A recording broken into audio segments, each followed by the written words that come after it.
M के times news में आपका स्वागत है। मैं हूं एम के आजाद।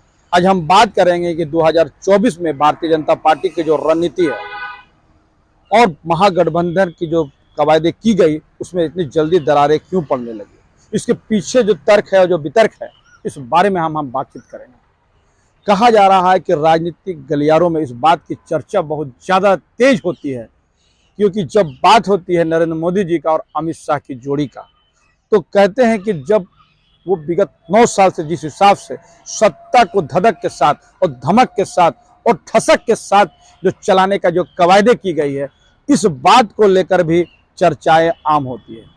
जिस हिसाब से पहली बार 2014 के बाद से 2023 तक जो जिस हिसाब से सत्ता के जो विपक्ष की जो पार्टियां हैं उसको सवाल के घेरे में खड़ा करने की जो कोशिशें की गई है, तो क्या यह बात माना जाए कि सिर्फ सत्ता पक्ष में बैठे हुए लोग या सत्ता पक्ष के साथ जुटी हुई पार्टियां के अलावा जितनी भी विपक्ष की पार्टियां हैं वो सारे विपक्ष के नेता भ्रष्ट हैं या अपराधी मानसिकता के हैं? इस बात की भी राजनीतिक गलियारों पर चर्चा का विषय है, क्योंकि जिस हिसाब से सीबीआई, ईडी और आईटी लगातार सत्ता पक्ष के विरोध में जो बोलने वाले सारे पार्टियां हैं, खासकर मैं विपक्ष को वोट करता हूं, उस पर जिस हिसाब से अपने एजेंसियों का इस्तेमाल हो रहा है, इसको लेकर भी राजनीतिक गलियारों पर शक का जो दायरा है वो बढ़ता चला जा रहा है। जो शक करने वाले लगातार इस बात पर शक करते हैं कि ये दोनों जोड़ी ही लगातार विपक्ष के सारी चीजों को, तंत्र को ध्वस्त करना चाहता है, और यही है राजनीति।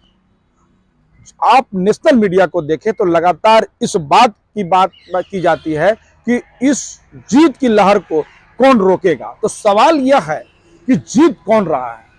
झारखंड के चुनाव को देखिए तो जीता कौन? डबल इंजन की सरकार कहलाने वाले रघुवर दास अपना जो चुनाव है यानी विधानसभा का चुनाव हार गए। ना झारखंड के चुनाव जीता, ना ही बंगाल का चुनाव, ना ही उड़ीसा का चुनाव, ना राजस्थान की चुनाव, ना मध्य प्रदेश का चुनाव, ना छत्तीसगढ़ का चुनाव, ना ही हिमाचल और ना ही कर्नाटक का चुनाव। इस चुनाव में जीतता नहीं है, तो फिर इसको दिखाने की आवश्यकता गोदी मीडिया को क्यों पड़ती है कि इनके विजय रथ को रोकेगा कौन? सवाल है कि इनका विजय रथ चल कहां रहा है, इसको समझने की जरूरत है। इसको समझने से पहले आपको कुछ राज्यों में इसकी एक्सपेरिमेंट को समझना पड़ेगा।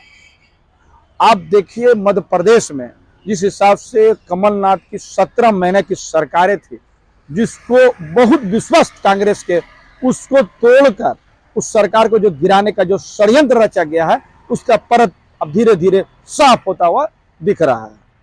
क्योंकि इसकी जो सेंधमारी थी, जिसकी उम्मीद कांग्रेस को भी नहीं थी, क्योंकि जिस ज्योतिरादित्य सिंधिया की मैं बात करने वाला हूं, एक मजबूत पिलर था और लगातार राहुल गांधी के कैबिनेट किचन के रूप में उनकी पहचान होती थी, यानी विश्वस्त राहुल गांधी के विश्वस्त सूत्रों में उनकी शुमार होती थी। उस पर किसी को शक नहीं होता था कि ये भी टूट कर चले जाएंगे, क्योंकि बात सिर्फ टूटने की नहीं है। ये ज्योतिरादित्य सिंधिया को लोग महाराज तक कहते हैं, तो महाराज को क्या ऐसा लालच दिया गया, कौन से ऐसे पैतरे दिए गए, कौन सी ऐसी राजनीतिक कड़ी को जोड़ा गया जिससे ज्योतिरादित्य सिंधिया ही सिर्फ अलग नहीं हुए, एक बड़ा कुनबा उसके साथ में टूटकर भारतीय जनता पार्टी के वर्तमान में शिवराज सिंह चौहान को सपोर्ट करके उनको सरकार भी बना दिया और खुद जो है मंत्री बन गए। सवाल यहां खड़ा होता है। इस एक्सपेरिमेंट को और इसी धधक को लोग अलग अलग तैयारी से देखा जाता है। बात वहां से जब निकली तो महाराष्ट्र में उद्धव ठाकरे की पार्टी शिवसेना को जिस हिसाब से तोड़ने का प्रयास किया गया और वो सफल होता हुआ भी दिखा, उसको भी देखा गया। बड़ी मशक्कत के साथ हिम्मत करके शिवसेना ने भारतीय जनता पार्टी को तलाक तलाक तलाक कह के अपनी एक नई परिपाटी को जन्म दिया था। इसी परिपाटी को क्या कि बहुत पुरानी, जिस तरह जदयू भारतीय जनता पार्टी का एनडीए के बहुत पुराना घटक थी, शिवसेना भी विश्वस्त और पुरानी घटक माना जाता था। यूं तो अकाली दल का भी बहुत समय जो है एनडीए के साथ में रहने का रिकॉर्ड है। तो मैं बात कर रहा था उद्धव ठाकरे की। तो उद्धव ठाकरे की जो मैं बात कर रहा हूं, तो उसको जिस हिसाब से तोड़ा गया, तो उसके भी जो विश्वस्त थे एकनाथ शिंदे जी, जो वर्तमान में अभी मुख्यमंत्री महाराष्ट्र है, उसको जो तोड़ने का जो प्रयास किया गया था, ये भी एक समझने की चीज है। सब बड़े महत्वपूर्ण पदों पर विराजमान थे एकनाथ शिंदे। तो ऐसी क्या आवश्यकता आन पड़ी थी कि उनको मुख्यमंत्री का सपना दिखा दिया गया और 106 विधानसभा की मेंबरशिप रखने वाली जो भारतीय जनता पार्टी है, 40 विधायकों को तोड़ने वाली पार्टी एकनाथ शिंदे को मुख्यमंत्री बनाने के लिए मजबूर क्यों हुई? क्या यह संयोग कहा जाएगा या प्रयोग? और सिर्फ यही नहीं रुकी, और जिस हिसाब से एकनाथ शिंदे को जिस जगह पर जिन होटलों का इस्तेमाल किया गया और लगातार हवाई जहाज से यात्राएं कराई गई और तमाम प्रयास उद्धव ठाकरे और तमाम लोगों के बावजूद भी एकनाथ शिंदे जो है वो एक साथ होने के लिए तैयार नहीं थी, तो इस मंत्र को भी समझने की जरूरत है। इसी मंत्र को अब लोग जो है मोदी मंत्र कहते हैं, अमित शाह मंत्र कहते हैं। इसी मंत्र की बात किया जाता है।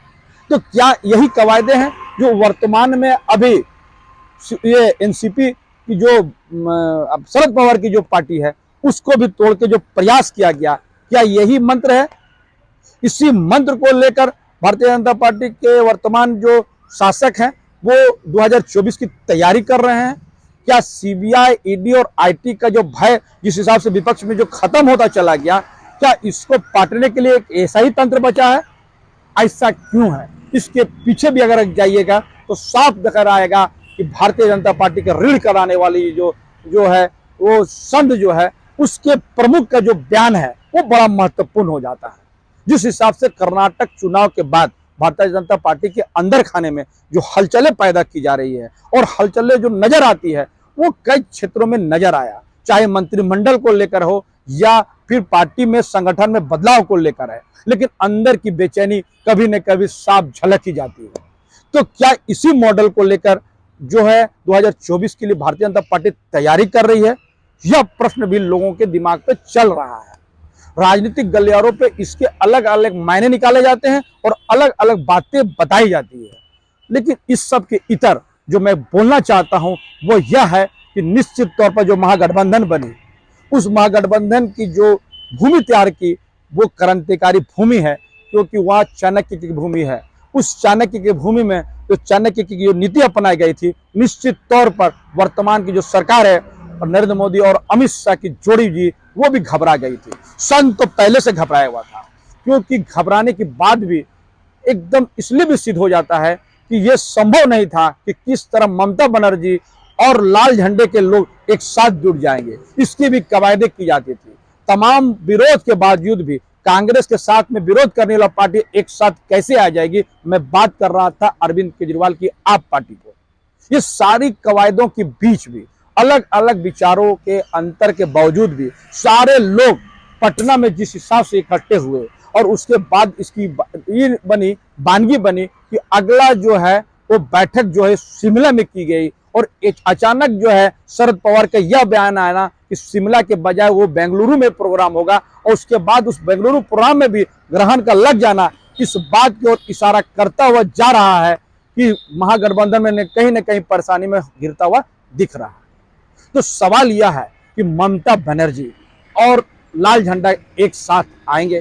क्या अरविंद केजरीवाल और कांग्रेस पार्टी एक साथ चुनाव लड़ेंगे? और इस बीच में सबसे बड़ी बात यह है कि इसका दूल्हा बनेगा तो कौन?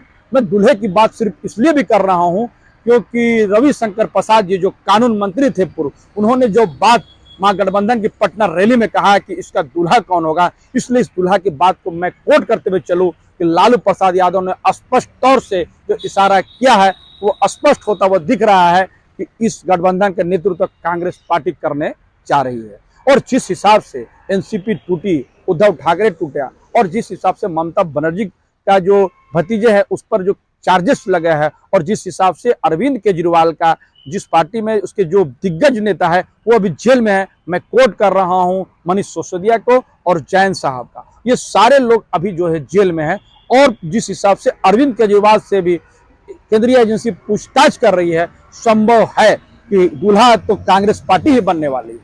लेकिन जिस हिसाब से परेशानी का जो सबब बना हुआ है वो लगातार इसलिए भी होता हुआ दिख रहा है क्योंकि जिस हिसाब से गुजरात का हाई कोर्ट ने राहुल गांधी के जो सदस्यता को रद्द करने वाले जो याचिका था उसको खारिज कर दिया, ये स्पष्ट संदेश दे दिया कि वो जिस हिसाब से अगर इसको सुप्रीम कोर्ट भी मान लिया जाएगा तो राहुल गांधी तो 2024 के चुनाव तो कदापि लड़ नहीं पाएंगे। एक टेक्निकल इशू खड़ा की गई थी, लेकिन इसके बावजूद भी कांग्रेस पार्टी वैसी भारत की सबसे पुरानी और ऐसी वृक्ष है जिसकी छाया लगातार कुछ न कुछ राज्यों में इस कदर फैली हुई है कि किसी भी विधानसभा में और किसी भी लोकसभा में अगर कैंडिडेट देने की बात आएगी तो कांग्रेस पार्टी वो पार्टी है जो दे सकती है।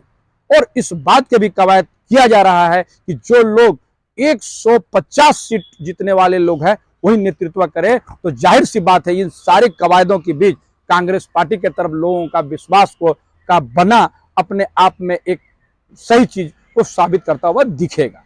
तो सवाल यह है कि इस बीच में सारी कवायदों को एक साथ जोड़कर राहुल गांधी एग्रेसिव होकर 2024 के लिए वो कमर कस लेंगे जिस कमर कसने की कवायदे यहाँ के राजनीतिक दल लड़ रहे हैं, और जिस हिसाब से अल्पसंख्यकों और दलित और आदिवासियों के बीच में राहुल गांधी की पैठ बनी, भारत के अलावा विश्व में जिस तरह उसकी बात को नोटिस लिया जाने लगा, ये सारी बात को इशारा कर रहा है कि 2024 का लोकसभा चुनाव बड़ा दिलचस्प मोड़ में आ गया है। हमारा ये वीडियो कैसा लगा अपने कमेंट्स बॉक्स में जरूर कमेंट्स करें, और जिन्होंने हमारे भी न्यूज़ को सब्सक्राइब नहीं किया उसे नम्र निवेदन है कि हमारे न्यूज़ को सब्सक्राइब कर दें। नमस्कार।